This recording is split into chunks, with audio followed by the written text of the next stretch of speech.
Hello, this is Brian at BTR, and we're here today to talk about dyno testing HEMI camshafts. We've got a 5.7 HEMI on the dyno, and we've run a number of different headers versus stock manifolds and intakes and camshafts, and I've got Ty here that operates the dyno, so I'm going to let him talk about some of the stuff he's tested. Yeah, so our baseline engine is a 2016 5.7 out of a Ram 1500 pickup truck. Baselined it bone stock cam, all of the NVS intact.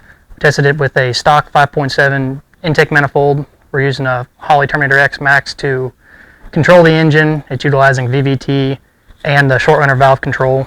Tested the 5.7 car intake, 5.7 truck intake, and a 6.4 car intake. Tested a stock cam, NVS delete cam. We've also tested an array of camshafts that Brian and some of the other guys have come up with as far as specs, anywhere from a short 202 duration cam to 220 duration cam. We've done a couple of competitors' cams, along with a couple of competitors' intake manifolds.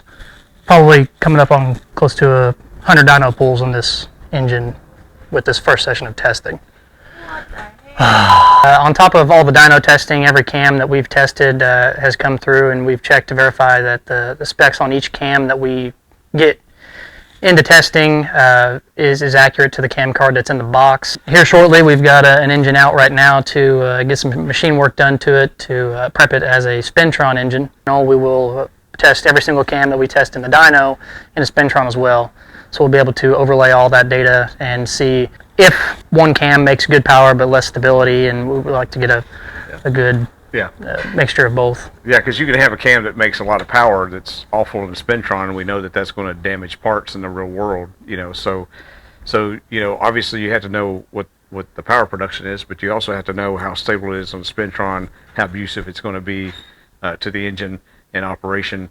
And then sometimes we go back and forth with our own lobe development. We'll develop a few levels of aggressiveness in camshaft, test them on the dyno, test them on the Spintron, see what the maximum level we can get to in terms of aggressive lobe that makes good power, but yet looks good on the Spintron and is dynamically stable and doesn't tear up parts. And expanding on that too, not just the camshafts themselves, other accessories for Gen 3 HEMIs, rocker shaft stabilizers, different rocker arms, thicker shafts, some other stuff that we're seeing out in the industry. I'd like to get into test to see what it's worth on the Spintron and the dyno as well, and see if there's anything that we can improve on and make better and just make the whole platform better as a whole. So we're really looking forward to moving into the HEMI market. We really feel like we have a lot to bring to the market in terms of quality cams that make good power but also last and don't eat up parts. So stay tuned for more. I'd like to look less scared this time. Do I look less scared? Yes, for at least. What are you going to say? I don't know. Testing. What the heck?